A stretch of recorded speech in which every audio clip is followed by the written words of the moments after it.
Hare Krishna. Vandeham Sri Guroho Sri Yuta Padakamalam Sri Gurun Vaishnavanscha Shri Rupam Sagrajatam Sahagana Raghunathanvitam Tam Sajivam Sadvaitam Savadhutam Parijana Sahitam Krishna Chaitanya Devam Shri Radha Krishna Padan Sahagana Lalita Sri Vishakhan Vitangscha. Continuing with Sri Krishnadas Kaviraj Goswami's Sri Chaitanya Charitamrta, Madhya Lila, halfway through chapter 13. So we've had the ecstatic dance and all the miracles and the like, and now it goes into another theme. While he was dancing, Prabhu entered into another bhava, and raising his hands, he recited a shloka at the top of his voice. Shloka 6 from Rupa Goswami's Padyavali, anonymous. This is that lover who pilfered my youth, and the same fragrant spring season forsooth, the same beams of the genial moonlight and odorous blooming jessamine bright, surcharging and conveyed upon the breeze sweet redolence of the kadamba trees.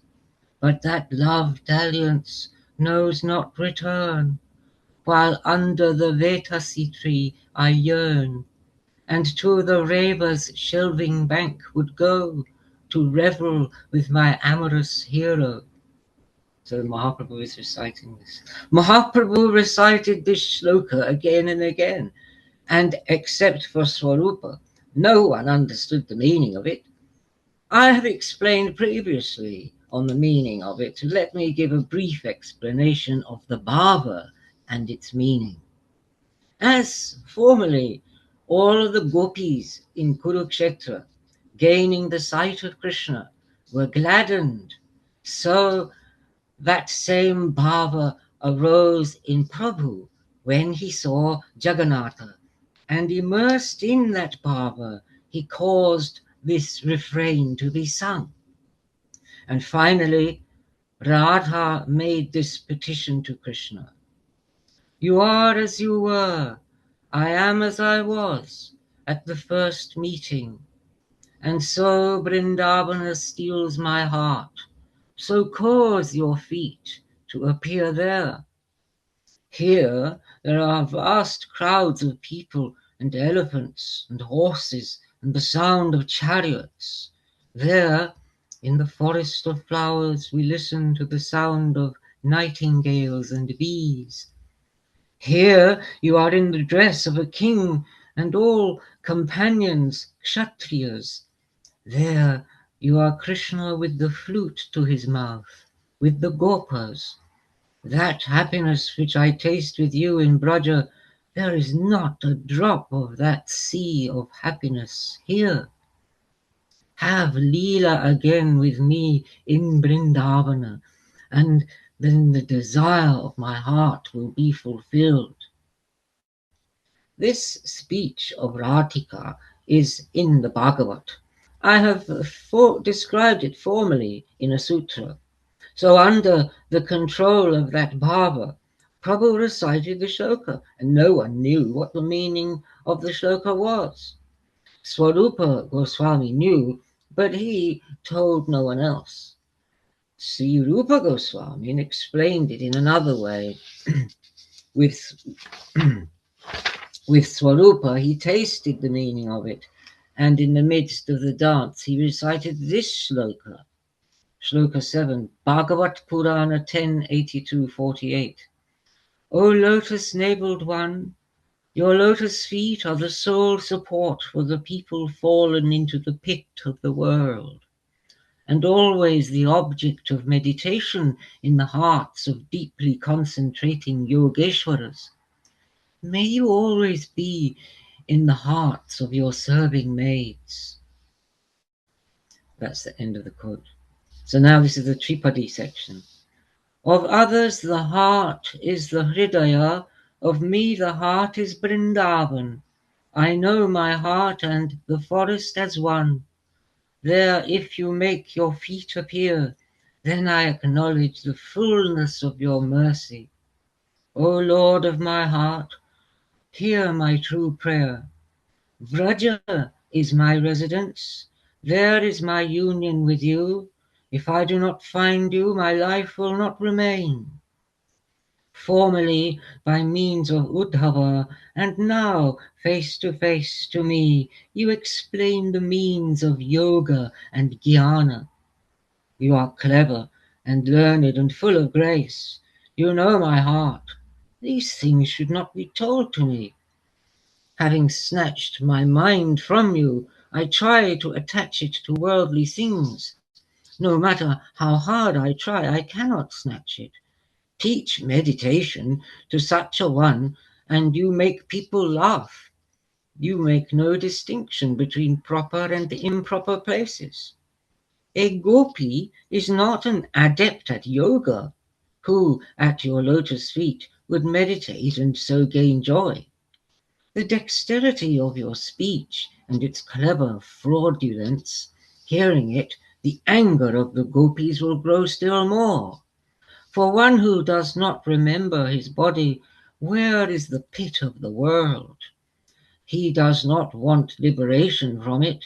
We are in the waters of the ocean of Viraha, in the maw of the Timingila of desire. Take the gopis to its other shore, Vrindavana and Govardhana, and the groves on the banks of the Jamuna.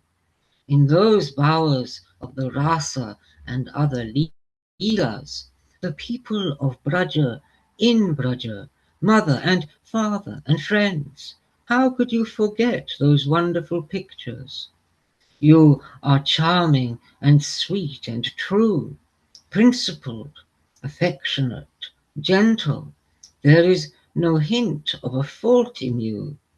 Though such is your heart, you do not remember the people of Braja. That is our unhappy fate. We do not count our own sorrow, but seeing the face of Brajeshwari breaks the hearts of the people of Braja. You neither kill the women of Braja nor make them live by coming to Braja. Why do you keep us alive to bear this sorrow? That you are in other dress, or in another country with our friends, could never be borne by the people of Braja with other friends. They cannot leave the earth of Braja, and if they do not see you, they die. What other way is there for the people of Braja? You are the life of Braja. You are the wealth of the heart of Braja. You are all the wealth of Braja. Your heart is tender and merciful. Come and save your people of Braja. Put your feet on the way to Braja. Hearing these words of Ratika, there came to his heart the love of Braja, and his heart brimmed with emotion. Hearing of the prema of the people of Braja, he acknowledged his own debt and consoled her and gave her hope. Dear to my heart, hear these true words of mine. In the memory of all of you, I am dissolved day and night. Nobody knows my sadness. All the women who dwell in Braja, and my mother, father, and friends, all are like my own heart. Among these, the gopis are my very life, and you are the life of that life. The prema rasa of all of you has conquered me, and I am only your servant. Making me abandon you and taking me to a far land and keeping me there is a powerful and adverse fate. A beloved without her lover, a lover without his beloved, cannot live. This truth is proven. When she hears of my condition, she will also be in that condition, and in this fear both continue to live. Such is the pure woman who truly loves, and such is the lover of her who truly loves. Those who long in separation are in a condition of pure love. They do not count their own sorrows, but long for the happiness of the beloved. The two will be united soon. To preserve your lives, I pray to Narayana. It is by his power that I always come, and having played with you, I go each day to Yadupuri, but you consider it an apparition of me. By my good fortune, for me, your prema is such that prema is very strong. It brings me secretly to you. It causes me to be with you, and soon will bring me openly. Enemies of the Yadavas, evil associates of Kamsa, I have destroyed them all. There are a few more, and having killed them, to Brindavan I shall return. Know that for certain. From those enemies, to preserve the people of Braja, I remain indifferent to my kingdom. Wife and sons and wealth, I keep this external screen to make the Yadus happy. By the qualities of your prema, I am drawn, and within a few days it will bring me here. When again I come to Brindavana, with you and the dear ones of Braja, I shall sport day and night. So to her spoke Krishna, thirsting to go to Braja, and he recited a shloka to her. Hearing this shloka, Radha, all doubts dispelled, was confident of gaining Krishna.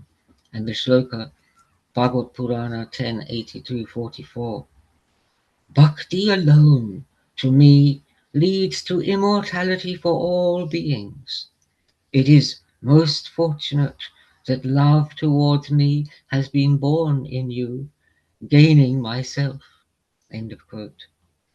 Sitting in his room with Swarupa, Prabhu used to taste all these meanings day and night. And at the time of the dance, engrossed in this bhava, reciting a shloka, he would dance while gazing at the feet of Jagannatha. The good fortune of Swarupa Goswami cannot be described, for his mind and speech and body were absorbed in Prabhu.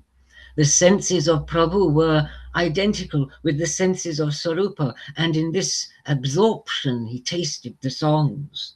Controlled by bhava, Prabhu sometimes sat upon the ground, and with his forefinger he wrote on the ground, his face cast down. His finger will be cut.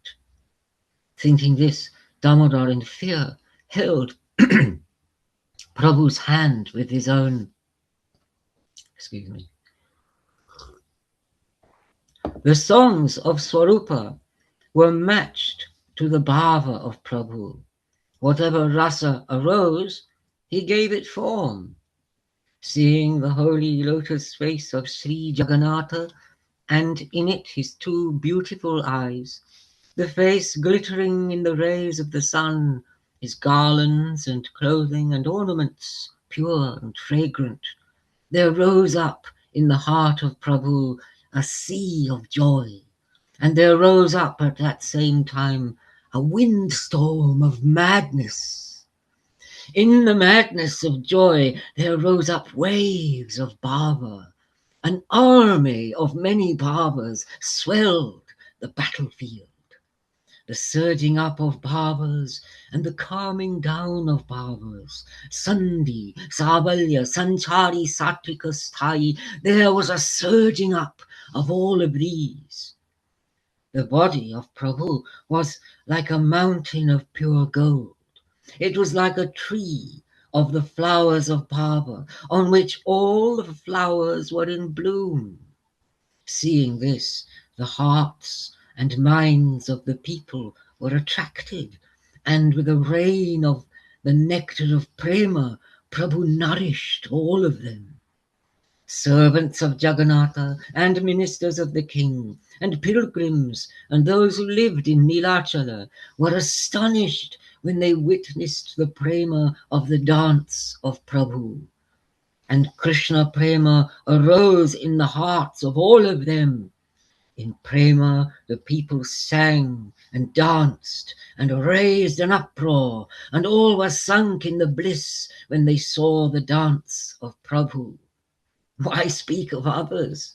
Jagannatha and Haladhara, when they saw the dance of Prabhu, moved slowly forward in delight. And sometimes, in delight, they stopped the cars to see the beauty of the dance. Those who saw this delightful thing are witnesses to it. In this way, Prabhu went on dancing and suddenly began to fall before Prataparudra. With reverence, Prataparudra caught Prabhu. When he saw him, he regained his external consciousness.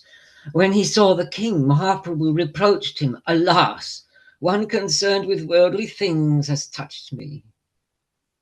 Nityananda, overcome, was not paying heed, and Kashishwara and Govinda were in another place. When he saw the king doing the work of the lower people, sweeping, he was delighted and wanted to meet him. But to caution his own people, Bhagavan displayed externally a semblance of anger. At the words of Prabhu, fear arose in the heart of the king. Sarvabhauma said, "Do not be uncertain, for Prabhu is pleased with you in his heart. He is teaching his own people, using you as an example. When the opportunity arises, I shall intercede with him. Go and meet him at that time." Then Mahaprabhu circumambulated the car, and from behind he put his head against it. And when he put his head against it, the car moved, creaking. From the people all around, the sound of Hari Hari arose, and Prabhu took his own bhaktas. They like a football crowd. Hari Hari. Then Prabhu took his own bhaktas and began to dance in joy before Baladeva and Subhadra. Having danced there, they came before Jagannatha, and gazing at Jagannatha began to dance. The car moved and came to Balagandi, where Jagannatha stopped the car and looked to the right and to the left. On the left there was Viprasashana, a grove of coconut trees, and on the right a garden of flowers like Brindavana. Before him danced Gaura with his bhaktas, and keeping the car stopped, Jagannatha watched him. It was a custom that he enjoy food at that place, and there Jagannatha tasted a crore of sweetmeats. As many servants, great or small, as there were of Jagannatha, each presented his favorite food. The king and the women of his house and his ministers and friends and residents of Nilachala, great or small, and residents of that country and pilgrims from other lands, each offered his own food. Before and behind, and on both sides, in the grove and flower garden, those who were there made offerings in no special order. At the time of the feeding, there was a great crowd of people. Leaving his dancing, Mahaprabhu went into the grove. Under the control of Prema, Prabhu went to the grove, and in the garden of flowers, in the yard of the house, he fell to the ground. He was exhausted from his dancing, and his body was sweating heavily, and the cool, scented wind refreshed him. Many bhaktas and kirtaniyas came to the garden and rested at the root of each of the trees. In this way, The great Sankirtana of Prabhu has been described, and how there was dancing before Jagannatha. The description of the dance of Mahaprabhu before the car is also in the Chaitanyastaka of Rupa Goswami, where he says, "Shall I see that Chaitanya again, surrounded by all the singing Vaishnavas, dancing and transported in waves of prema on the path in front of the Lord of Nilachala in his car?" End of quote. Whoever hears this gains Gaurachandra. He gains Prema Bhakti with profound faith. Krishna Dasa, whose hope and faith lie at the feet of Rupa and Raghunatha, tells of the nectar of the acts of Chaitanya, the Chaitanya Charitamrita. Nitai Gaur Hari Bol. Jai Nitai. Jai Nitai. Now we come to the Madhya Lila of chapter 14. The invocation verse is Gauraha Pasyan Atma Brinde Sri Lakshmi Vijay Utsavam Shrutva Gopi Rasolasam Krista Premna Nanata Sa.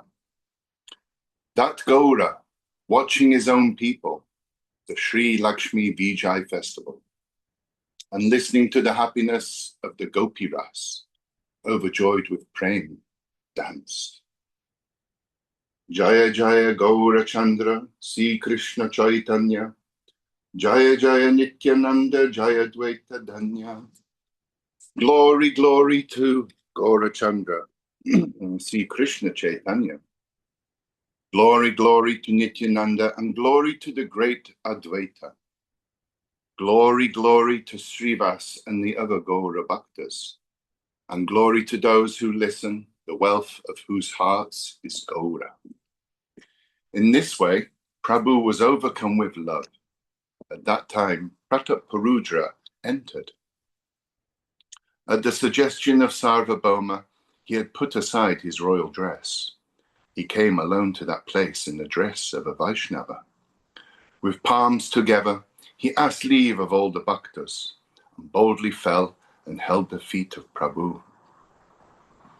With his eyes closed, Prabhu lay on the earth in prem. The king quickly clasped his feet. He praised him, reciting a shloka of the Rasa Lila, and reciting the section which begins Jayati Te Dikam. When he heard this, the delight of Prabhu was boundless. And in a loud voice he said, "Speak, speak more, again and again." The king then recited the Tava Katamritam shloka, and Prabhu raised him up and embraced him, overcome with prem. "You have given me a priceless jewel. I have nothing to give but an embrace." So saying, he repeated the shloka again and again, and the limbs of both of them trembled, and their eyes were filled with tears. Reciting shlok from the Bhagavat Purana, 10:31-9. Those are the givers of great wealth, who celebrate the glorious nectar of your story, pervading everything, a blessing to the ears, destroying evil, giving life to the afflicted, and celebrated by poets. End of quote. Saying Burida, Burida, he embraced him, but he did not wonder who he was. He had seen his service before, and so gave him his mercy. Without inquiring, he gave the blessing of his mercy. For see, the grace of Chaitanya is very powerful. Without inquiring of him, he made him fulfilled. Then Prabhu said, "Who are you? Who did such good to me? You suddenly came and gave me the nectar of Krishna Lila to drink." The king said, "I am your servant of your servant. Make me a slave of your slave. This is my hope." Then Mahaprabhu showed him to his glory and forbade him to speak of it to anyone. Prabhu knew that he was the king, but he did not reveal it. In his heart he knew everything, though externally he feigned indifference. The Bhaktas saw the good fortune of Prataparudra, and all praised the king with gladdened hearts. Bowing, the king went outside, having paid his respect to the Bhaktas with palms pressed together. Prabhu with his Bhaktas performed the midday rituals, and Bhaninath came bringing prasad. The king had sent great quantities of prasad through Sarvabhauma, Ramananda, and Bhaninath. The prasad of the food offerings in the Balagandi was of finest quality and endless. A Nishkadi prasad came, and there was no end to it. There were curds and sherbet, pera, mangoes, coconuts, and jackfruit, many kinds of bananas and palm seeds, and sweet limes, tangerines, lemons, oranges, and bijapura fruits, and nuts and dried dates, grapes and bunches of preserved dates, and sugar plum sweets, and the rest of sweets of 100 kinds, Amrita Gutika, and other sweets of unequaled sweetness. And there was Amritananda, Chanabara, Karpurakeli, Saramrita, Sarabhaja, Sarapuli, Hari Balaba, Sebati Karpura, and Malati, Dalima, Mori Chaladu, Nabata, Amriti, Padmachini, Chandrakanti, and Kaja, Kandasara, Vyadi, Kadama, and Tila. These varieties of Kaja, these are like dry, small sweets. There was raw sugar molded as leaf trees and flowers and fruits, orange and sweet lime and mango tree shapes. There was milk and curd and dadi takara and rasala and shikarini and salabhana, mudgankura, ginger of various kinds, nebukoli, and various other preparations of the kind. I cannot describe how many kinds of prasad there were. Half the grove was filled with prasadam, and when he saw it, the heart of Mahaprabhu was gladdened. Jagannath eats in this way. By the happiness of this, the eyes of Mahaprabhu were refreshed. Several donnas of kaya leaves were brought, and 10 donnas were given to each person, and 1 large leaf. Gora Roy knew the fatigue of the kirtanias, and his mind ran to feeding them all. He seated all the bhaktas in rows, and he himself began to serve them. But if Prabhu did not eat, no one would eat. So Swarup Goswami entreated him, "Seat yourself, Prabhu, eat. If you do not eat, no one can eat." So Mahaprabhu sat with his people and caused them all to eat until they were full to the throat. Utkanta Boriya. When he had eaten, Prabhu rinsed his mouth. There was prasad remaining, and 1,000 people ate. At the order of Prabhu, Govinda brought poor people and fed them. And seeing them, the delight of the poor people with the food, Gora Hari commanded them to say, "Hari Bol!" Saying Hari Hari, the poor people floated in praying. Such was the wonderful Leela of Gora Roy. Now was the time for the moving of the car of Jagannath. All the people from Gouda pulled it, but it did not move forward. Not being able to draw it, all the people from Gouda abandoned it. And the king with his ministers and friends came there eagerly. He himself, with great restlessness, tried to move the car, but they could not pull it. The anxious king then brought rut elephants and attached them to the car to move it. The rut elephants pulled with all their strength. The car did not budge 1 foot.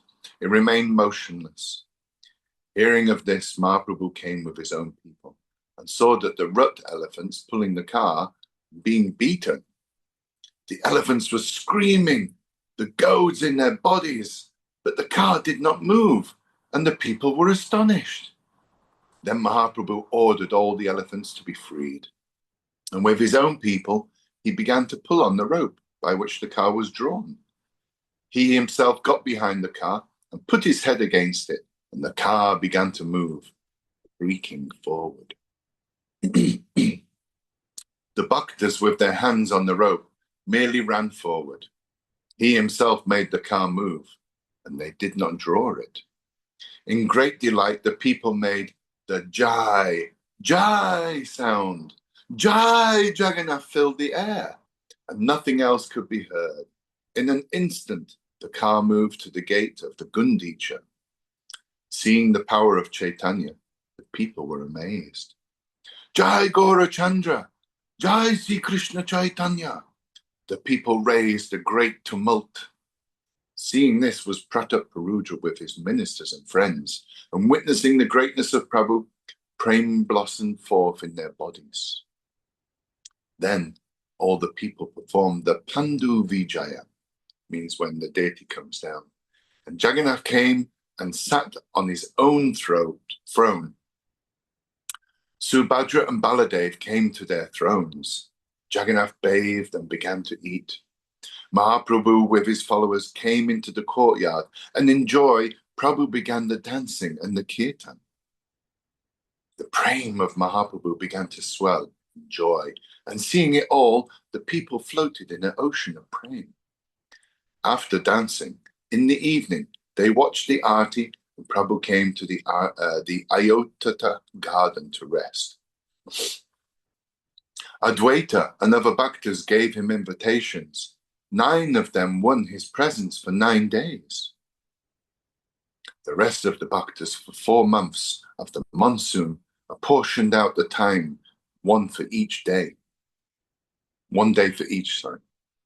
The chief bhaktas divided up all the days of the 4 months, and the rest of the bhaktas got no opportunity.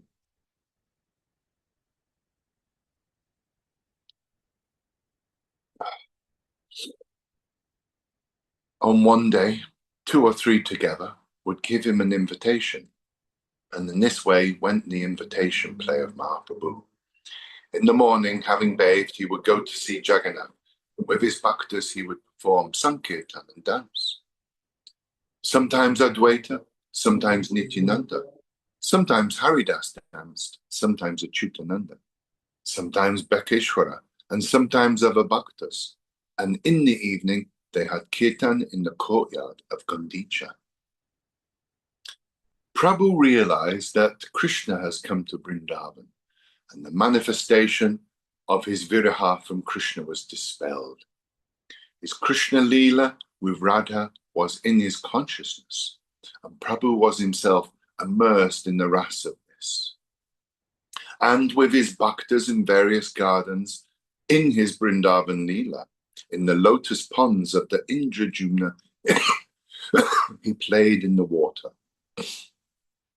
He splashed water at all the bhaktas, and the bhaktas splashed water all around. Sometimes in one group, and sometimes in many. They all played, clapping their hands and slapping them flat on the water. In twos, they began a water battle, and Prabhu watched to see who won and who lost. Advaita and Nityananda threw water at each other, and the Acharya, being beaten, then abused him. Vidyanidhi had a water fight with Swarup, and the pair, Gupta and Datta, had a water battle. Gadadhar played in the water with Srivas, and Raghava Pandit with Brakeshwara.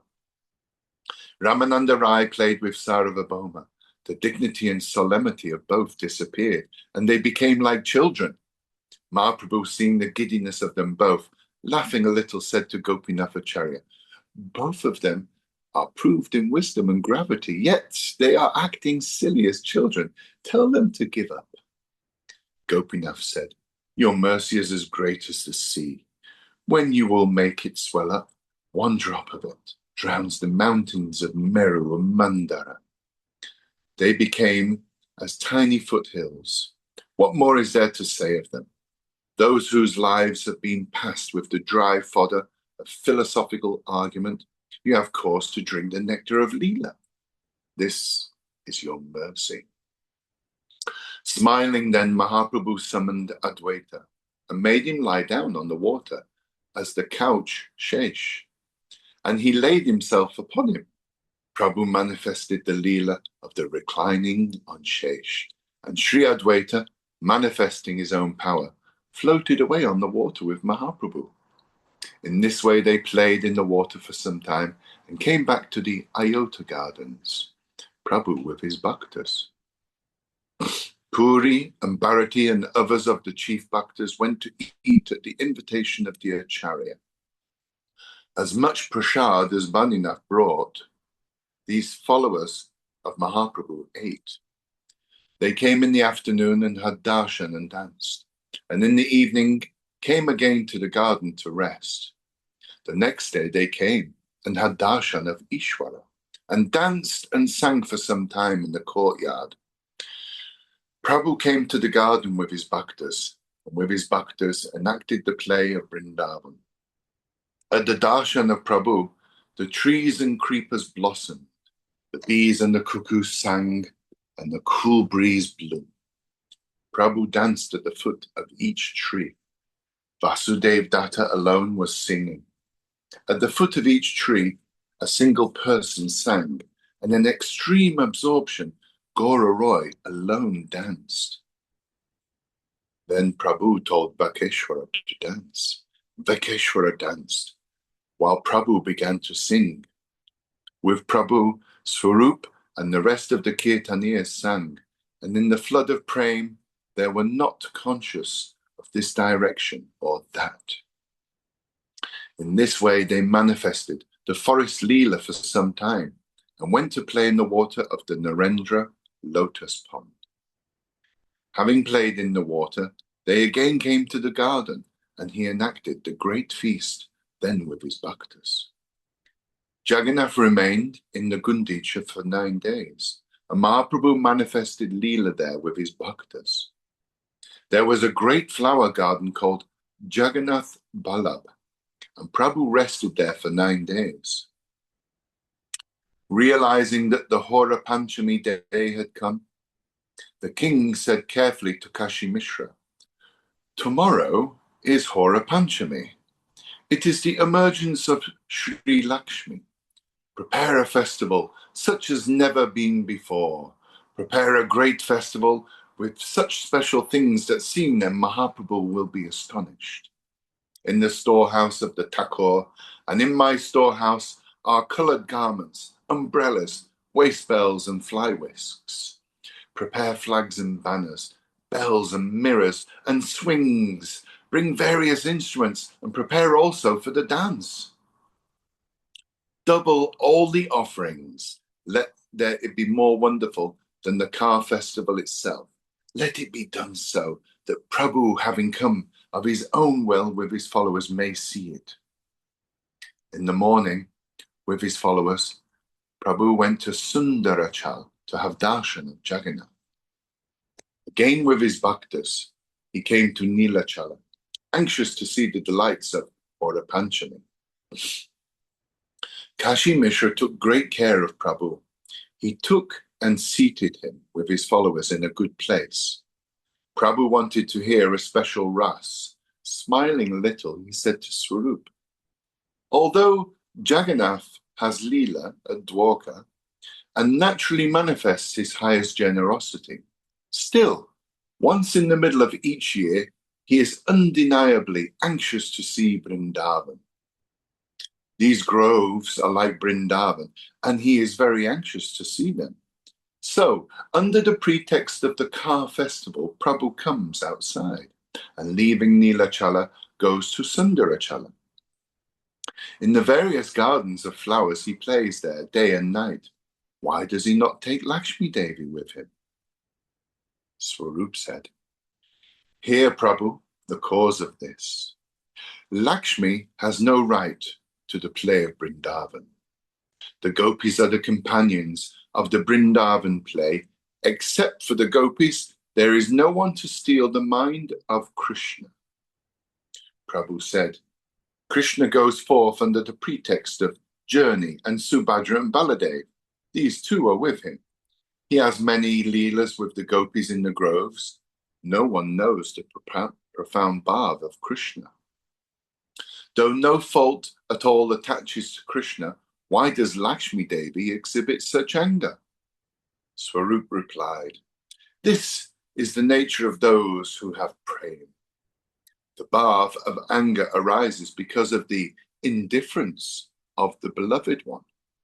At the same time, having mounted the 4 swings of gold with many jewels, with umbrellas, and fly whisks, and flags and banners, and many instruments and devadasis dancing before, and with boxes of tumbul, and watering jars, and waving fly whisks in their hands, and hundreds of dasis, wearing heavenly clothes and ornaments. This great retinue went forth with unworldly majesty, and angry Lakshmi Devi came to the lion gate. The dasis of Lakshmi bound all the chief servants of Jagannath who were there, and having bound them, they brought them and threw them at the feet of Lakshmi, and they beat them as if they had caught so many thieves. They thrashed the senseless car also, and abused it in various ways with insulting words. Seeing this impertinence of the dasis, who were companions of Lakshmi, Prabhu with his followers began to laugh. Damodar said, such is the manifestation of the heart. Never in the 3 worlds have such things been seen or heard. In her discouragement, the woman in Mun throws off her ornaments, and sitting on the ground in soiled clothes, she writes in the dust with her nails. We hear of this kind of Mun of Satyabhama in former times, and the Mun of the gopis in Braj, which was the storehouse of rasa. So this one manifests herself in all her grandeur, and having prepared her army, goes against her beloved one. Prabhu said, tell me of the manifestation of the Mun in Braj. Swarup said, the river of the Mun of the gopis has 100 streams, and the natural prem of the Nayaka is also of many kinds, and each one of these kinds has many manifestations of Mun. The Mun of the gopis cannot be fully described, so let me describe 1 or 2 of the varieties. In Mun, some are patient, and some impatient, and some are both patient and impatient. These are 3 kinds. The patient woman rises up to greet her beloved when she sees him at a distance, and when he comes near, she offers him a seat. With anger in her heart, with her mouth she speaks sweet words. In the embrace of a lover, she embraces him. In a simple way, she nourishes the Mun, or with ironic words, she rejects the lover. The impatient woman rebukes him with harsh words and strikes him with her lotus earrings, ties him up with a necklace. The one who is both patient and impatient ridicules her lover with crooked words, sometimes praising him, sometimes abusing him, and sometimes being indifferent. There are 3 kinds of Nayaka, Mukta, Madhya, and Pragalbha. The Mukta does not know the varieties of intensity of Mun. Covering her face, she only weeps and is defeated by the humble words of her lover. The Mukta and Pragalbha are divided into patience, etc. And in each there are 3 natural divisions. Some are prakara, some are mridu, and some are sama. Each, according to her nature, expands to the limits, the rasa of Krishna. Keen, gentle, and balanced are their stainless natures, and each, according to her own nature, gives Krishna pleasure. Hearing these things, Prabhu's joy was boundless, and he said again and again, "Speak on, Damodar, speak on." And Damodar continued. Can I just interrupt you for a moment? Yeah. Yeah. Yeah. You've read now 150 couplets. Acha. 152. I only read 90. Uh-huh. Is there anybody else would like to read? I'm just guys kind of just finished that point there, isn't it? Well, it's a whole section all Okay. about Ujjwala Nilamani, basically. I'll just finish on the Bhagavat Purana then. All right. Hearing these things, Prabhu's joy was boundless, and again said, "Speak on Damodar." Damodar continued, "Krishna is the highest of Rasikas. He is the taster of Ras, and his body is full of Ras. Krishna, his body full of prem, is subject to the prem of his bhaktas, and the gopikas are preeminent in the qualities of pure prema ras. In the prem of the gopikas, there is no fault or want of rasa, and thus it gives highest satisfaction to Krishna." Bhagavat Purana 10:33-25. He who is Satyakam, to whom women are devoted, who keeps confined in his own heart love play, thus enjoyed all his nights illumined by the rays of the moon, and in the rasa of poetry of autumn. Because this is the same section. This is all describing the three kinds of nayakas and the nayaki, and the crossover, and then there's the Well, all right. If you want to carry on. Well, it's the same subject, isn't it? I mean, I don't know. Is there somebody else? Is it just me and you have got?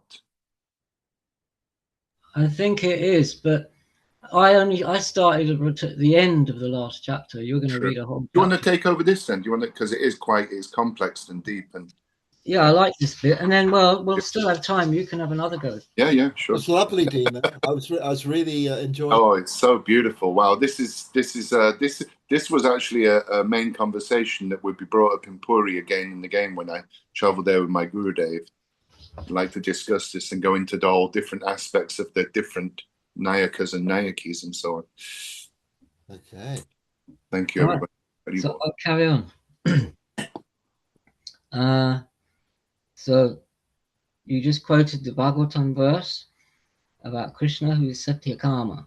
So Vama is one class of gopi, and Dakshina is another. And in various ways, they cause Krishna to taste rasa. Among the gopis, the best is Radha Thakurani, who is a mine of the jewels of prema and pure bright rasa. She is youthful in age and sama by nature, and in the deep bhava of her prema, she is eternally vama. Because of her vama nature, man is always arising, and because of her vama-ness, a sea of joy rises up in Krishna. And so in Ujjwala Nilamani, like a snake are the ways of love, by nature crooked. Thus mana is produced both with and without reason in young men and women. End of quote. When he heard this, the sea of Ananda swelled up in Prabhu, and he said, "Speak on, speak on." And Damodara continued, "The prema of Radha is Adirudha Mahabhava. It is pure and stainless, like gold melted in 10 fires.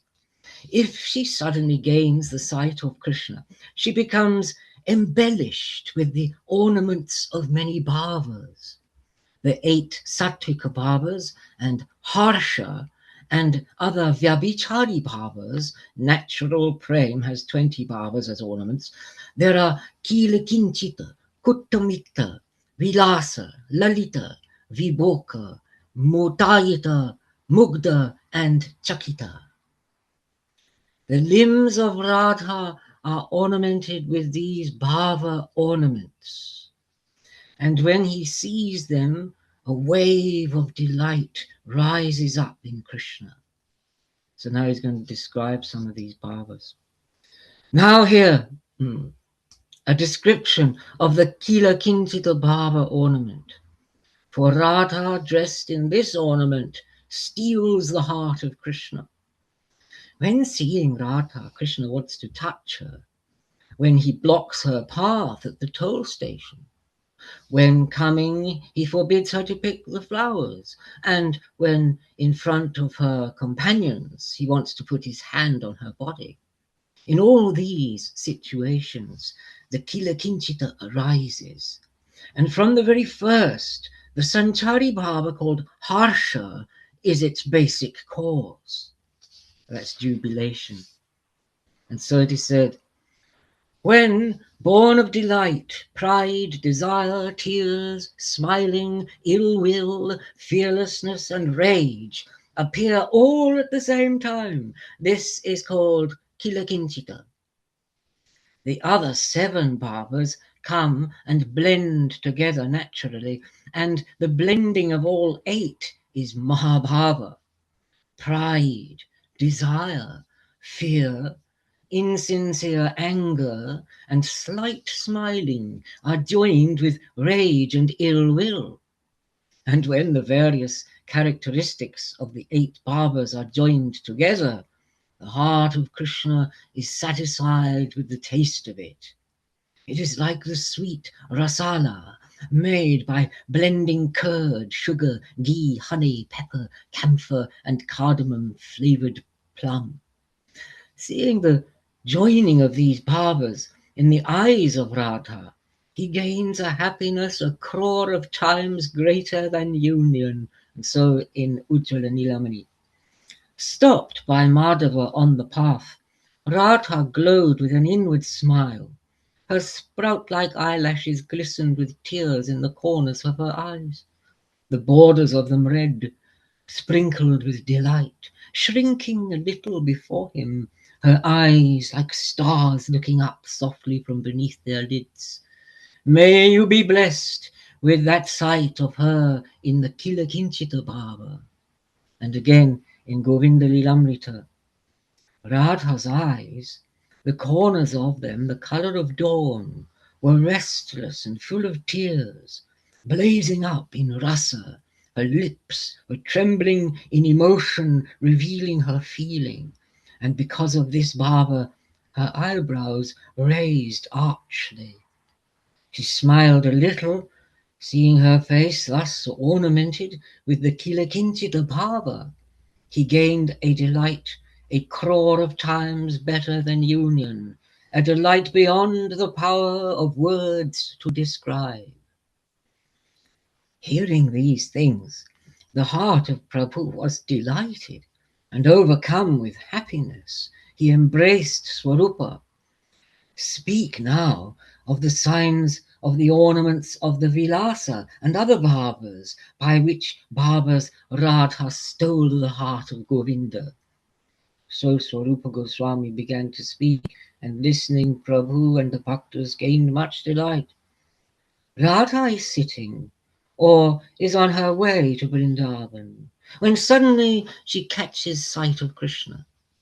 When she sees him, different bhavas arise, and the name of this array of bhavas is the Vilasa ornament. And so Ujjvala Nilamani, her gait, her posture, her way of sitting, etc., the movements of her eyes and face, etc., born from association with her beloved, these various things of that time are called Vilasa. Modesty, delight, desire, reverence, deviousness, fear, the mingling of so many bhavas makes Radha restless. And in Govinda Lilamrita it is said, seeing Krishna before her, her gait became faltering and unsteady, and her face, though somewhat covered by her black sari, became distorted, and her star-like eyes widened and dilated and were unsteady. Thus possessed of the ornaments of her own Vilasa, did she give joy to her beloved.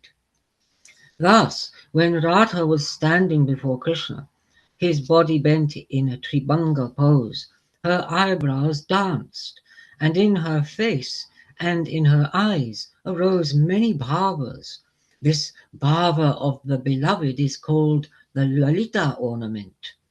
So in Ujjvala Nilamani, When the posture of her body and gestures with her brows are graceful, then she is said to be in the Lalita Bhava.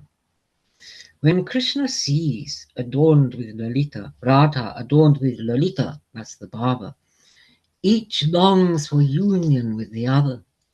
And so in Govinda Lilamrita, her neck bent in modesty, her graceful feet and hips slightly moving, the arch of her restless brows conquering the beauty of the bow of Kandarpa, nurturing in her body the delightful Lalita Bhava of Prema for her beloved.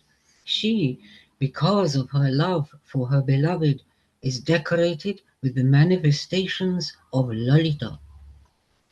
Krishna, in desire, comes and seizes her by the bodice over her breast, but Radha, although inwardly delighted, prevents him from doing so. Outwardly there is feigned anger, but inwardly she is delighted.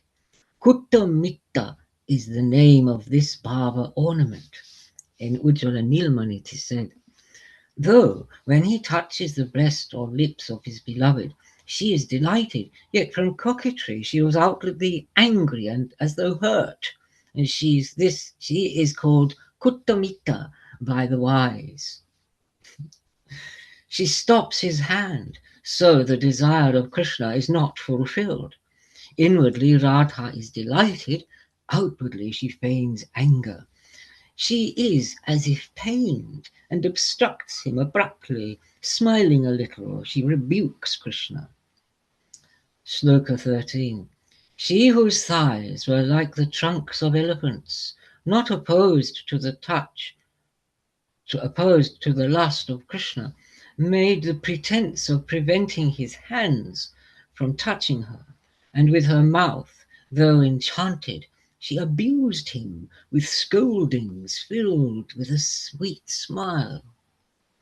Such are all the other Bhava ornaments with which Radha is decorated, and steal the heart of Krishna. The Lila of Krishna is eternal and cannot be described, even by Ananta himself with his 1,000 mouths. Srinivasa, laughing, said, "Hear, Damodar, see the vast wealth of my Lakshmi. The wealth of Vrindavan is only flowers and sprouts, hills of earth and peacocks and creepers full of fruits. Jagannath went to see Vrindavan, and when she heard of it, the heart of Lakshmi was saddened. Abandoning all this wealth, why did he go to Vrindavana? Lakshmi has manifested her glory to mock him. Look at your Thakura. He has abandoned all his wealth and gone to the house of flowers in pursuit of leaves and flowers and fruits. Having done this thing, people still call him the crest jewel of lovers. Bring and put your own Prabhu before Lakshmi." So saying, all the dasis of Mahalakshmi tied the followers of Prabhu with their waistcloths and brought them out. Prabhu meaning Jagannath. They brought them and made them bow at the feet of Lakshmi. They took fines of money from them and humiliated them. They beat the car with sticks and treated the servants of Jagannath like thieves. All the servants, palms pressed together in supplication, "Tomorrow we shall put Jagannath before you." Then Lakshmi was satisfied and went to her own house. The wealth of my Lakshmi cannot be described in words. Your gopis heat milk and make curd. My Thakurani sits on a jeweled throne. So Srinivas with his Narada nature joked, and hearing him all the intimate followers of Mahaprabhu laughed. Prabhu said, "Srinivas, you have the nature of Narada. You like majesty because your Ishvara has glory.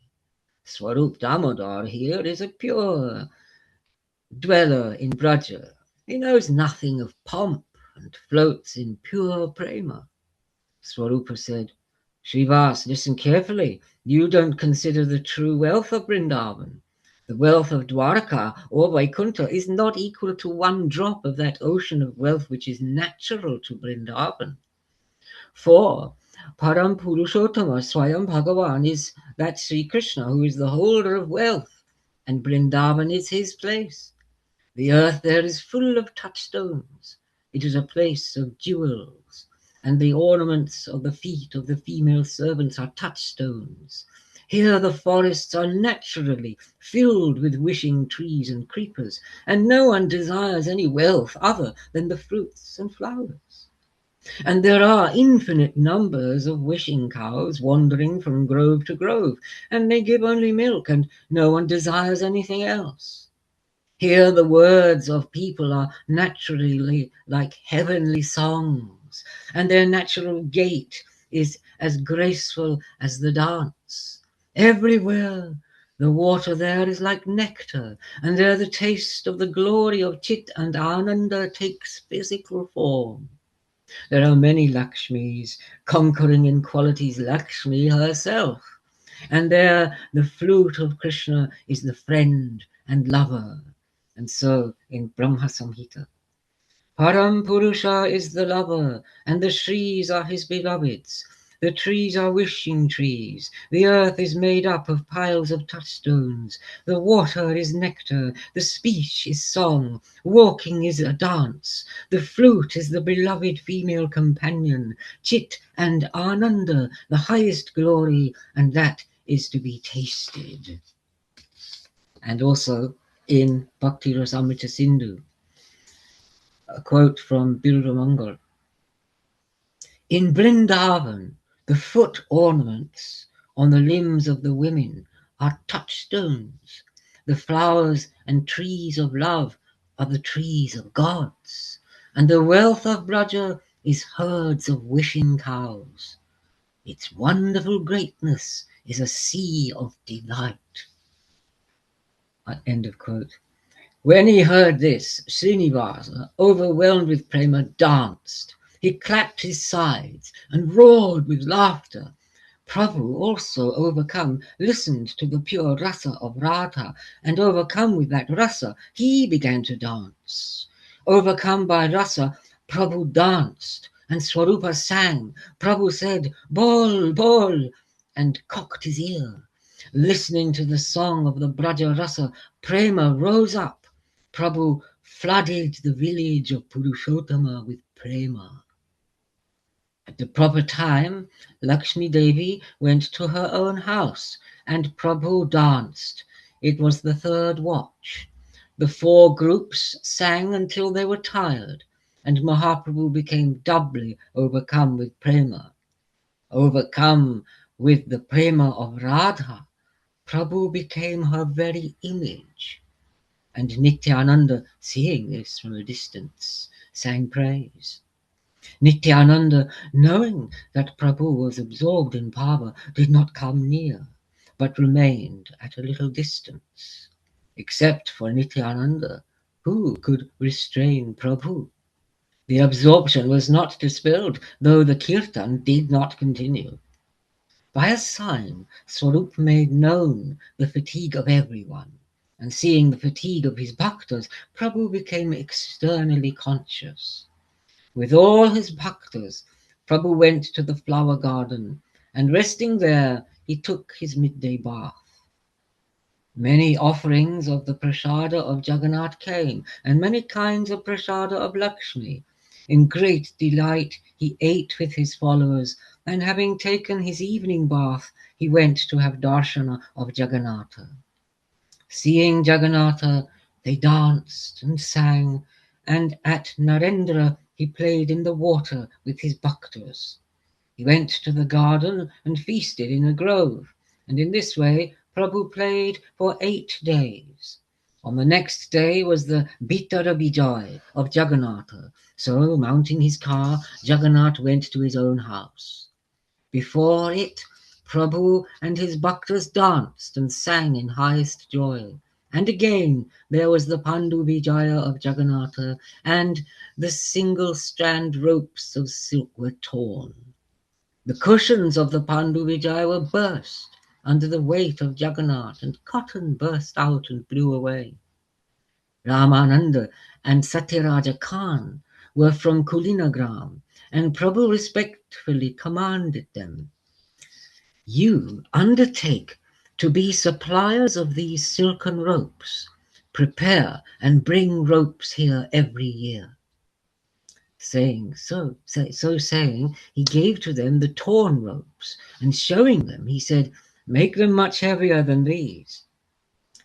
Shela, who serves Bhagavan, in his 10 ways, takes up residence in these silken ropes. Satyaraja and Ramananda Basu, most fortunate, received this command for service with highest joy. And every year, with all the bhaktas, they came to Gundicha, bringing silken ropes with greatest pleasure. Then Jagannatha went and sat on his throne, and Mahaprabhu returned to his house with his bhaktas. In this way he showed the car festival to the bhaktas, and with his bhaktas he played as in Vrindavan. The Leelas of Chaitanya Prabhu are infinite and without parallel. One could not describe their limit if one had 1,000 mouths. Krishna Das, whose hope and faith lie at the feet of Rupa and Raghunatha, tells of the nectar of the acts of Chaitanya, the Chaitanya Charitamrta. Dina, I might as well go on for 10 more minutes, and then you can do the last half hour. Okay, yeah, I can let you. Fine. Oh, I'll keep an eye on 10 more minutes, and then you've got the half hour to finish. Okay. Good. Yeah, beautiful. I think that's agreeable. Okay. Madhya Lila, chapter 15. Shloka 1, invocation. Gaura ate at the house of Sarvabhauma, and propitiating Amoga, who had abused him, revealed clearly his submission to his own bhaktas. Glory, glory to Sri Chaitanya, glory to Nityananda, glory to Advaita Chandra, and to the hosts of Gaura Bhaktas. And glory to the Bhaktas who listen to the holy actions of Chaitanya, for the wealth of their lives is the nectar of the acts of Chaitanya, Chaitanya Charitamrta. In this way, Mahaprabhu with his Bhaktas remained at Nilachala, dancing and singing in great delight.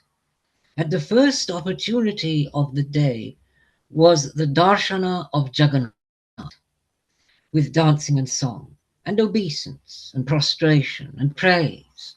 When the Upala began, he went outside, and meeting with Haridas, he went to his own house. After coming to his house, he made Nama Sankirtan for a time, and Advaita came and performed puja to Prabhu. With sweet-smelling water, he bathed his feet. With the scented sandalwood, he anointed his body, the body of Prabhu. He put a garland on his neck, and on his head a sprig of tulsi, and with palms together he praised him, bowing at his feet. And finally, with the objects for puja, flowers and tulsi, Prabhu did puja to Advaita, reciting this mantra, "Whoever you are, I bow to you," and making noises with his mouth, he laughed at the Acharya. In this way, they made obeisance to one another, and again the Acharya invited. The wonderful story of the invitation of the Acharya has been described in detail by Vrindavan Das. So, in fear of repetition, that has not been described here. Other bhaktas also invited Prabhu.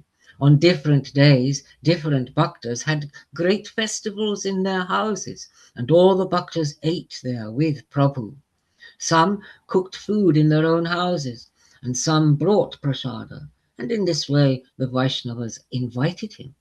They all remained with Prabhu for 4 months and witnessed with great delight various festivals of Jagannatha.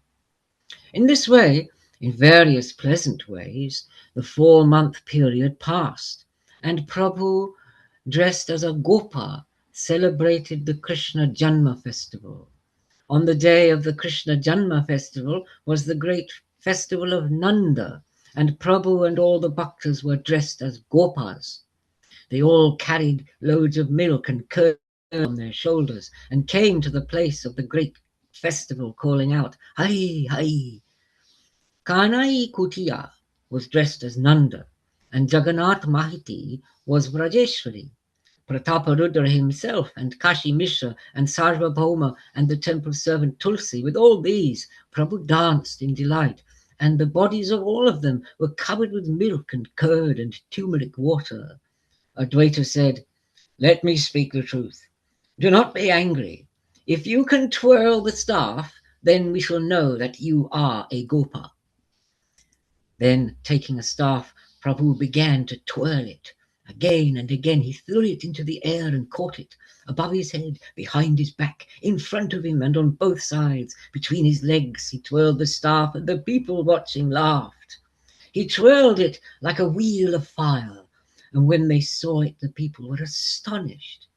Nityananda twirled a staff in the same way, that people would know the depth of the Gopa Bhava of them both.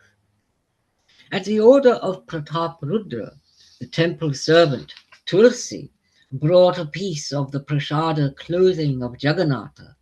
He tied this priceless cloth on the head of Prabhu and put it also on Advaita and the rest of the bhaktas. Kanai Kutiya and Jagannath, these two, absorbed, distributed as much wealth as there was in the house. And seeing this, Mahaprabhu was most delighted, and he made obeisance to them as to his mother and father. So, in the deepest absorption, Prabhu came to his own house. In this way did Gauranga Sundara act. The day of the conquest of Lanka is Vijayadashami. Prabhu with his bhaktas became an army of apes. Prabhu, in the guise of Hanuman, took a branch of a tree and climbed up on the fort of Lanka as if to break it down. "Where are you, Ravana?" Prabhu cried in rage. "The evil one has stolen away the mother of the world. I shall kill him with all his kin." Seeing the absorption of Goswami, the people were astonished, and all the people said again and again, "Joy, joy." In this way, all witnessed the Rasa festival, the Deepavali, and the Uttana Dwadashi festival. One day Mahaprabhu was with Nityananda. The two brothers were sitting together at rest. What the two were speaking of, no one knew. The bhaktas guessed it later, when they saw the result of it. When Mahaprabhu had all the bhaktas summoned, and he bade them farewell. "All of you go to Gauda," Prabhu said to them all. "Return each year and see the Gundicha and meet with me." He gave this order with respect to the Acharya. Give the gift of Krishna Bhakti to everyone, starting with the Chandalas. And to Nityananda he gave this command: go to Gauda and there manifest Prema Bhakti plentifully. Ramdas, Godadhara, and others will go with you as your helpers. From time to time I shall go to you. Remaining unseen, I shall watch your dance. Prabhu embraced Srivas Pandit, holding him round the neck, and he said sweet words to him. "Every day I shall dance in the kirtan at your house. You will see me, but no one else will. Give the cloth to my mother and all this prasad, and beg her forgiveness for my offences. I left her service and became a sannyasin. This is not dharma. I have destroyed my own dharma. I am controlled by her prema, and my dharma is service, yet acting like a madman, I have abandoned her. The mother of a mad child is not to be blamed. If she knows this, she will think of me happily. What is the purpose in sannyasa? My own wealth is prema. I took sannyasa. My mind was mad. I am at Nilachala because of her command, and sometimes I will come to see her feet. I go every day, that I might see her feet. But she does not respect it as real and considers it imagination. One day she prepared sali rice and 5 or 6 curries and leafy shak and mocha ganda, fried potala and nimba pata, and lime, ala kanda, milk, curd and sweet kandasara, and presented these many offerings to the Shalagrama. Taking prasada into her lap, she wept. All these foods are dear to my Nimai, but Nimai is not in the house. Who is there to enjoy them? At this thought, my eyes swim with tears. I went quickly and ate all the food. And when she wiped away her tears, she saw the plate empty. Who ate this rice and curry? How can the plate be empty? Perhaps it is Balagopal who has eaten all the rice. Or can my mind have been deceived? Did some animal come and eat the food? Or perhaps I was mistaken, I did not fill the plate with food. And so thinking, she went to look at the cooking vessel. She saw that all the vessels were full of rice and curry, and seeing this, her mind was struck with wonder and doubt. Again she had the place cleansed by Ishan, and again she offered food to Gopala. In this way, when she cooked her best, she fed me, anxious and weeping. By her prema she brought me and fed me. In her heart she was very happy, though outwardly it did not appear so. This took place on Vijayadashami. Ask her of it, and make this known to her. Go on, Nandina.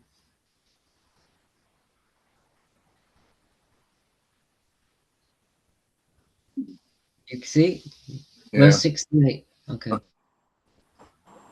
get the video one.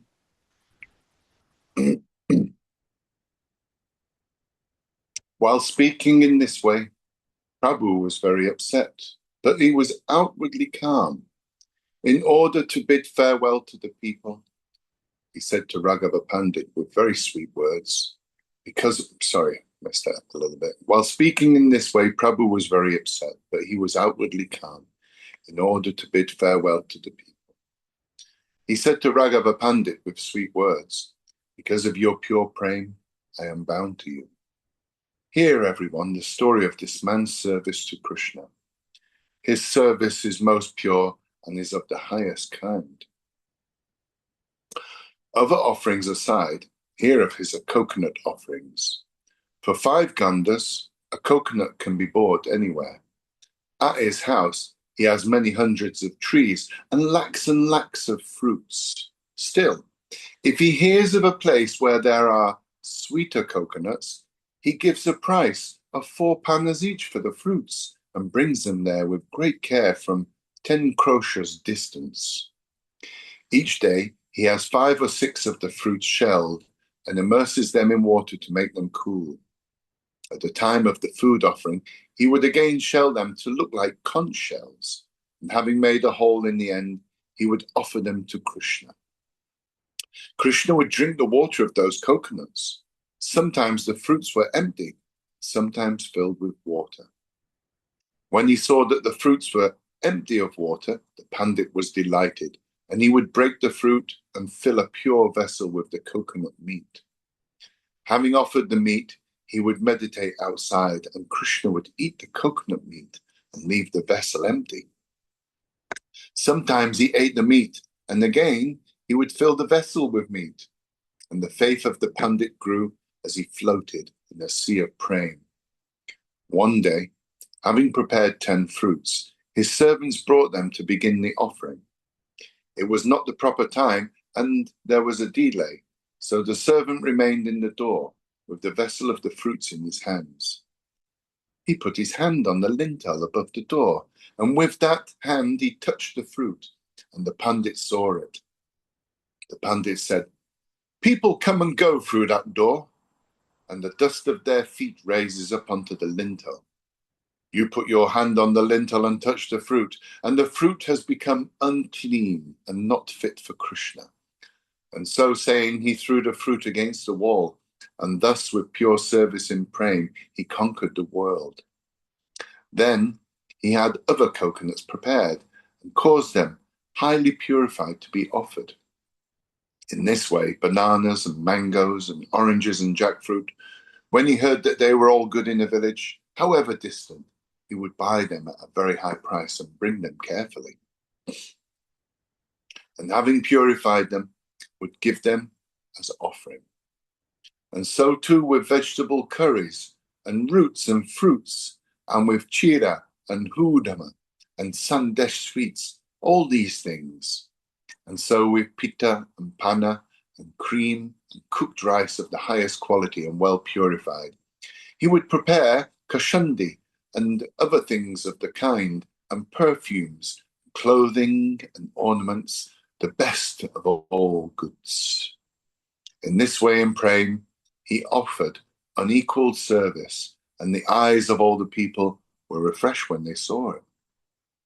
So saying, he embraced Raghava, and in similar ways honored all the bhaktas. He said respectfully to Shivananda Sen, "Take good care of Vasudev Datta. Such is his great generosity that on whatever day anyone comes, he spends lavishly, and there is no end to it. He's a householder and needs an accumulation of goods, for if he has no wealth, he cannot support his relatives. The debts and the earnings of his house are all in your hands. You be the manager of his house and take care of it. And every year with all my bhaktas, you will come, protecting them all to the Gundicha." And he said respectfully to those who dwelt in Kulinagram, "Every year you will come to the car festival and bring the silken ropes." Gunaraj Khan wrote the Sri Krishna Vijaya, and in it there is a speech of his full of praying. And in there is a speech of his full of praying. Krishna, the son of Nanda, is the Lord of my heart, and because of this, one speech I have sold myself into the hands of his family. To say nothing of your speech, even the dogs of your village are dear to me. Others are far away in comparison.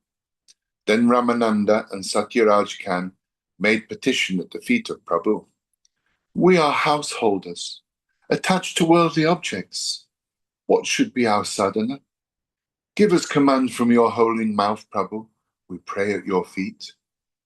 Prabhu replied, "Service of Krishna and service of Vaishnavas, and eternally make Sankirtanam, the name of Krishna." Satyaraj said, "How shall we recognize a Vaishnava? Tell us, who is a Vaishnava and who is an ordinary man?" Prabhu said, "In whose mouth you hear once the name of Krishna, he is to be worshipped as the best of all men.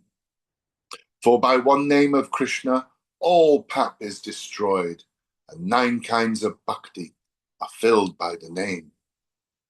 It is not dependent on diksha or purascharya, or on the injunctions of the scriptures.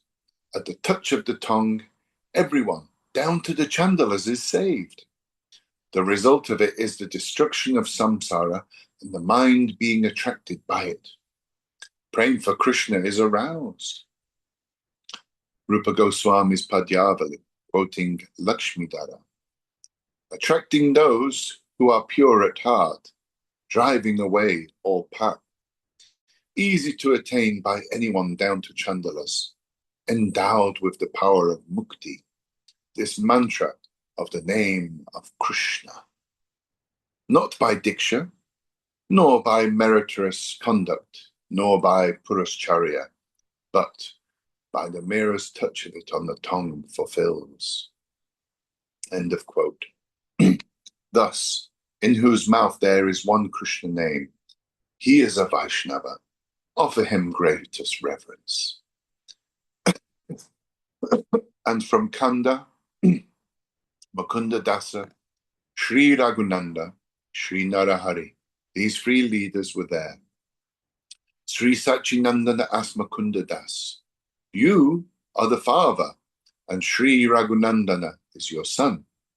Or is Raghunandana the father, and you his son?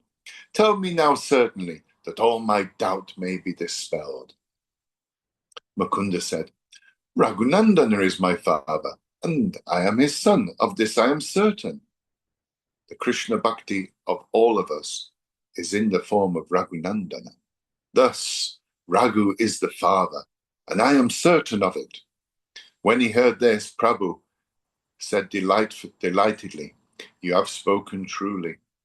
He from who comes Krishna Bhakti is the Guru." Prabhu then was happy in speaking of the greatness of his bhaktas, and he spoke of the greatness of the bhaktas as if with 5 mouths. He said to the bhaktas, "Hear of the prem of Mukunda, a profound and stainless prem, like melted gold. Externally, he is a physician to the king and serves the king, but who can know the Krishna prema in his heart?" One day, he was on the raised platform at the foreign king.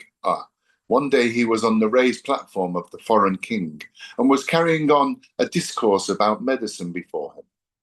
At that time, there was a large fan made from the tail of a peacock, which a servant had brought and was holding over the head of the king. Seeing the peacock tail, Mukunda was overcome with praying, and from the high platform he fell to the earth. The king thought that the royal physician was dead, but himself getting down, he brought him back to consciousness. The king said, "Where do you have pain?" Mukunda said, "I do not have any great pain."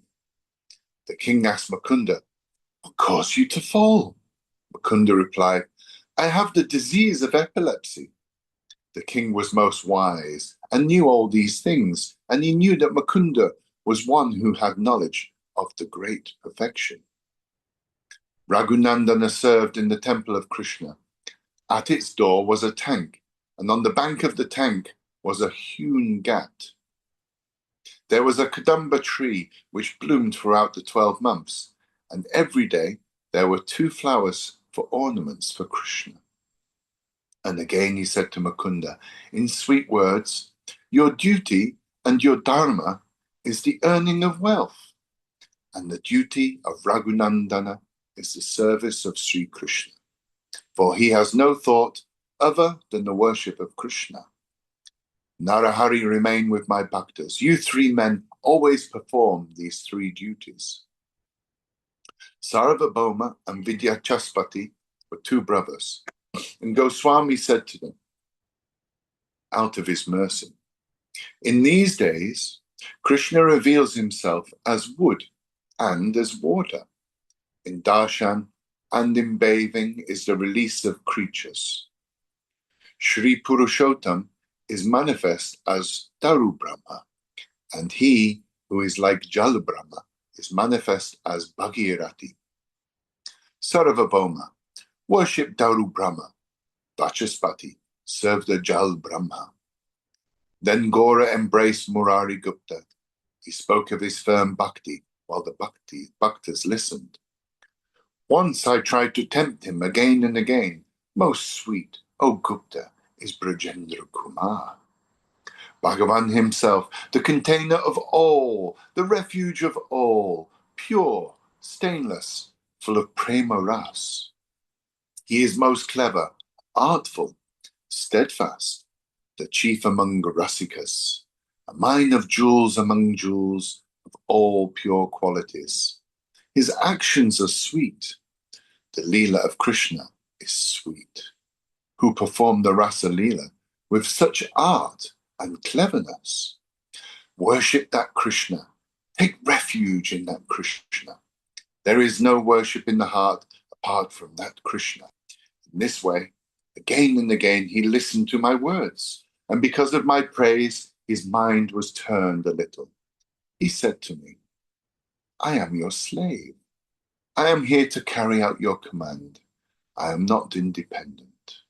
So saying, he went to his home, and he reflected into the night, and he thought anxiously about his abandonment of Raghunath, means Lord Ram. "How shall I abandon the feet of Raghunath? Kill me, O Ram, tonight."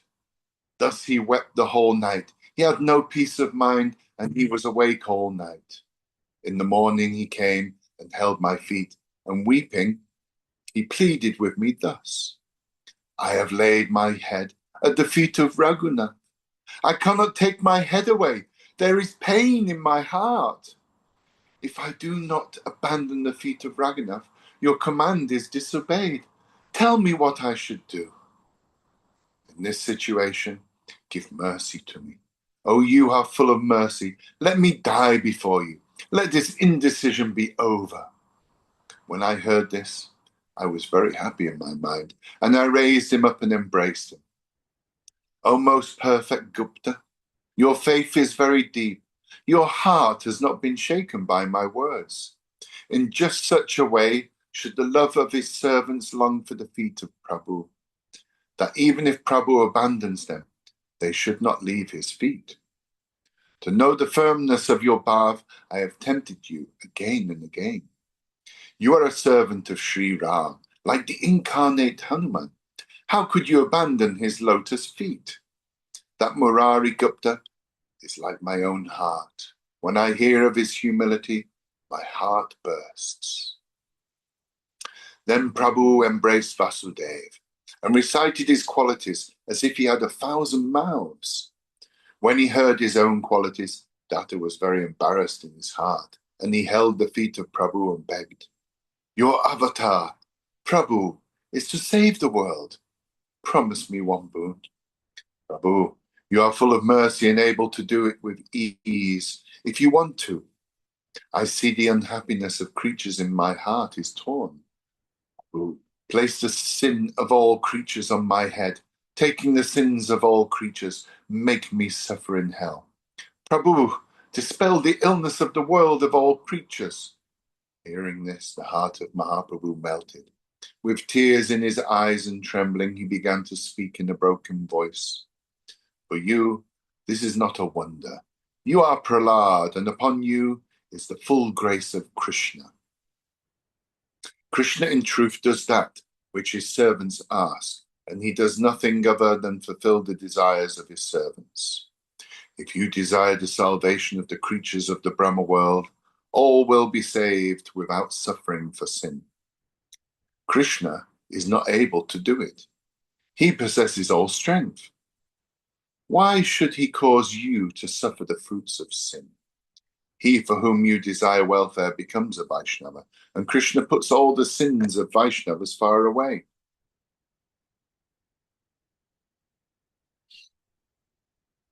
Quote from Brahma Samhita 554. "He who makes all things from Indragopa to Indra suffer the results of their own karma, but who destroys the results of the karma of bhaktas, I worship him, the Adipurusha Govinda." End of quote. Merely because of your wish, the Brahma world will be released. It is no labor at all for Krishna to save all things. On a single undambara, a fig tree, there are crores of fruits, and on the waters of Biraj float a crore of Brahma worlds. If one fruit of it falls and is spoiled, the tree does not consider it its own loss. And so, if one Brahma egg is released, there is no harm at all to the heart of Krishna.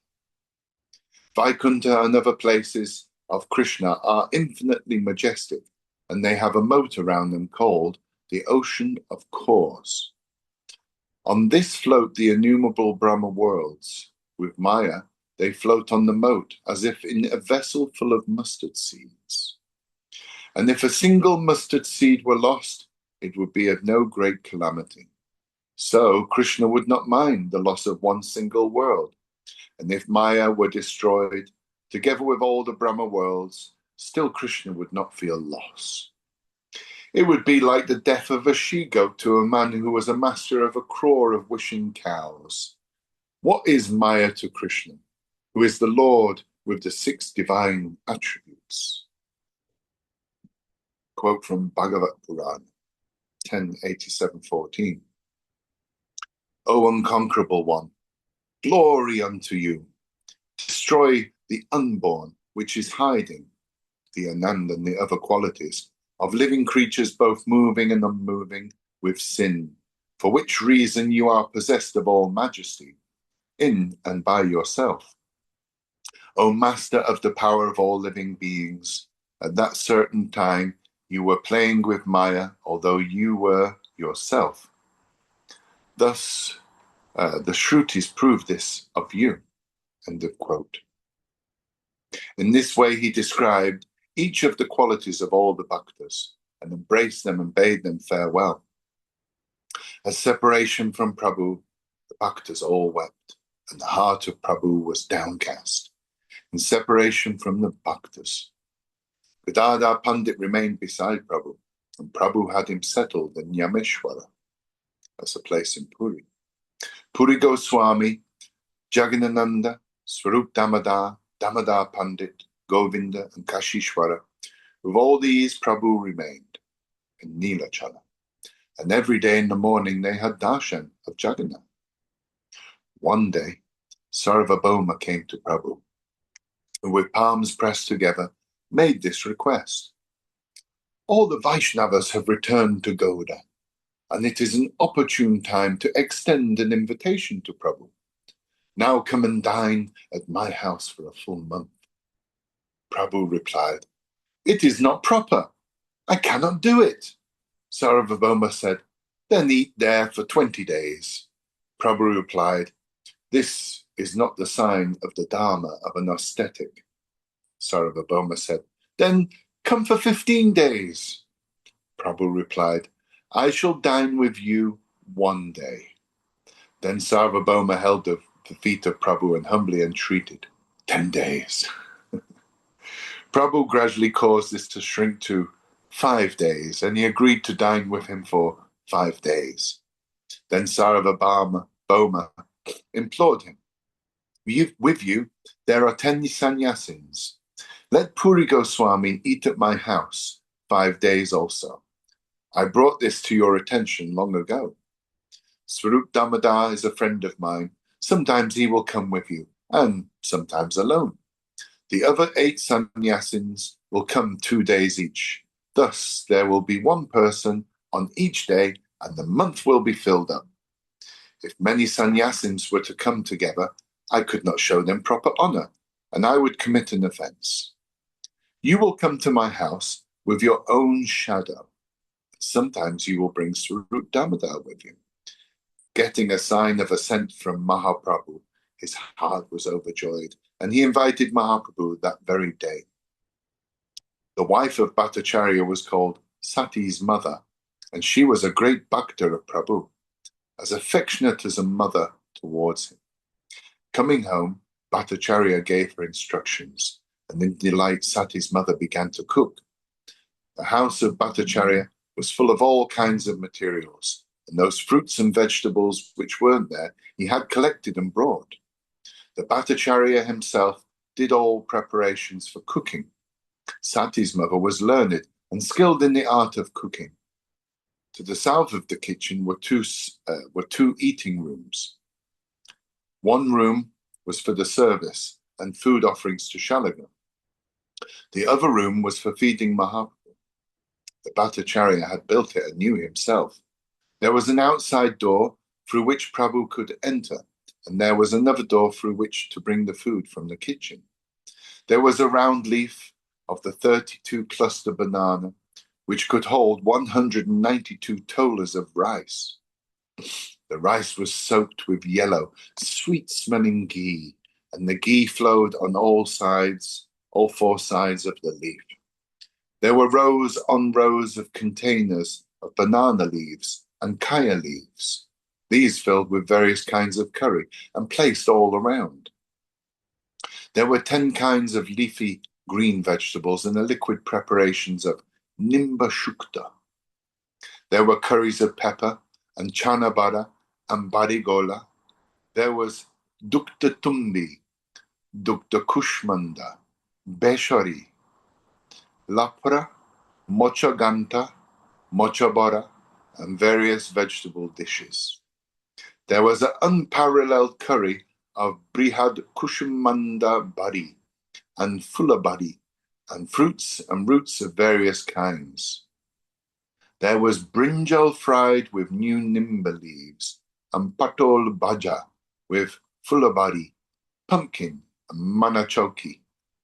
There was brishta amsha, mukta shupa, which put nectar to shame, and madur mala, and 5 or 6 sour dishes like badam,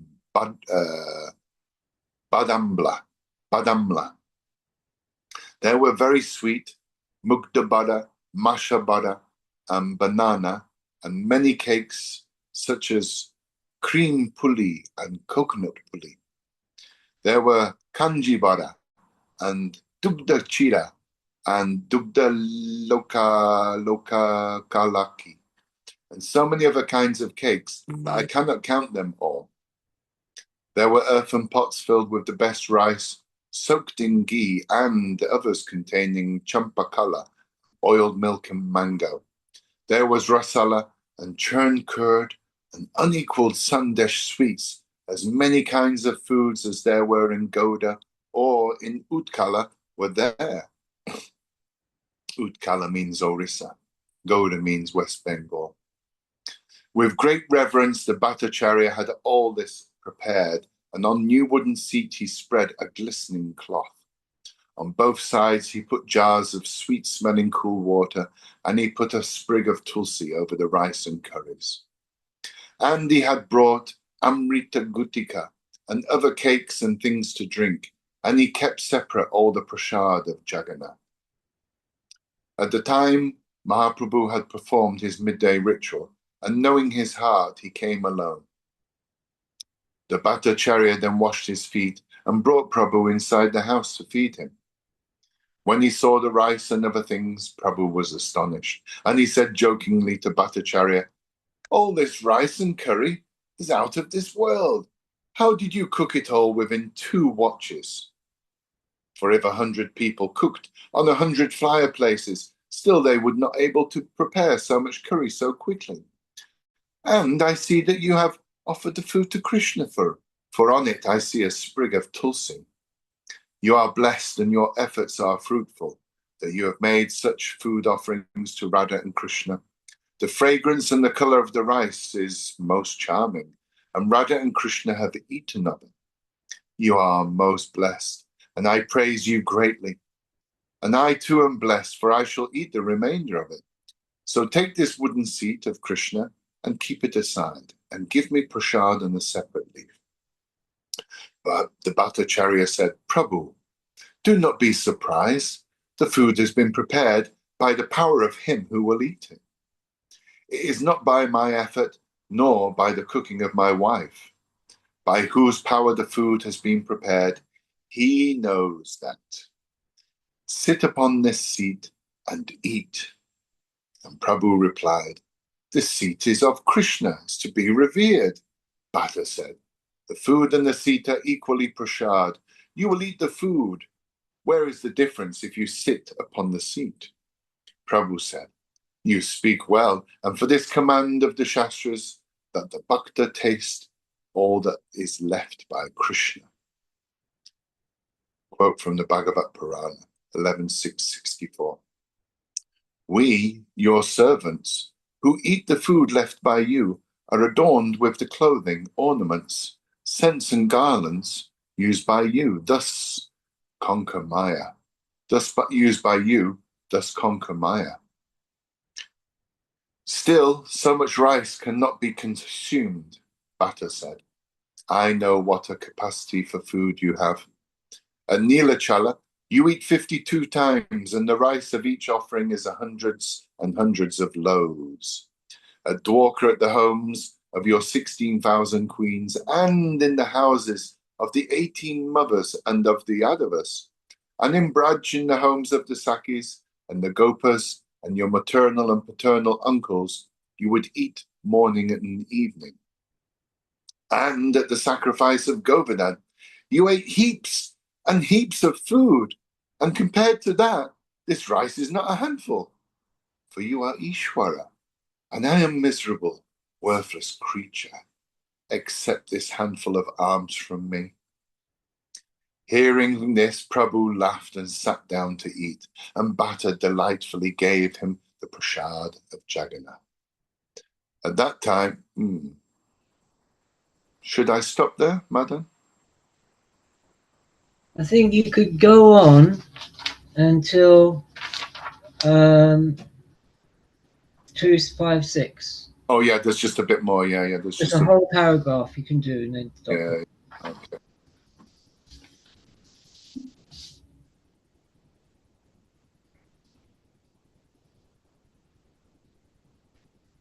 At that time,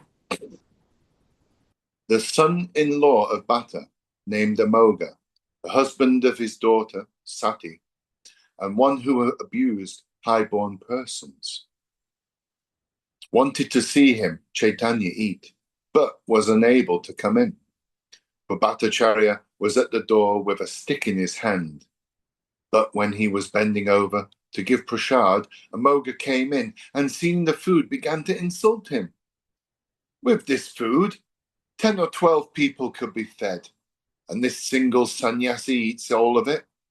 When Bhattacharya heard this, he looked up, and seeing that he had been noticed, Amoga fled.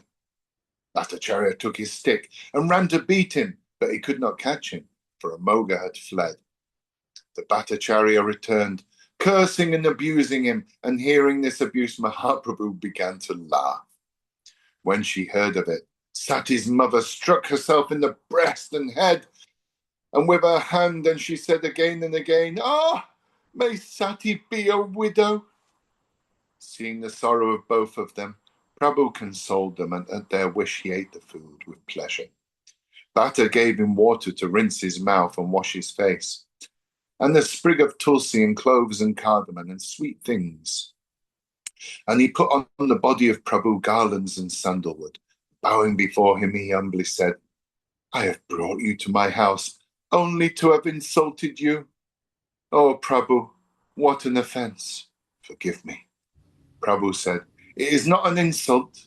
He spoke naturally. "What is your offense in this?" So saying, Mahaprabhu went to his own house, and the Bhattacharya went with him there. Falling at the feet of Prabhu, he blamed himself greatly, but Prabhu put him at ease and sent him home. All right, that'll do. Jai ho! That's it. That was beautiful. Both you Thank you guys. so much. The two brothers reading. Thank you very much. Very good. That was good. That was really, really. Maybe if you stop the recording, then the sooner I can upload it to YouTube. Jai Jagannath. Jai Jai Jagannath. Jagannath. Very good. Hari Bol.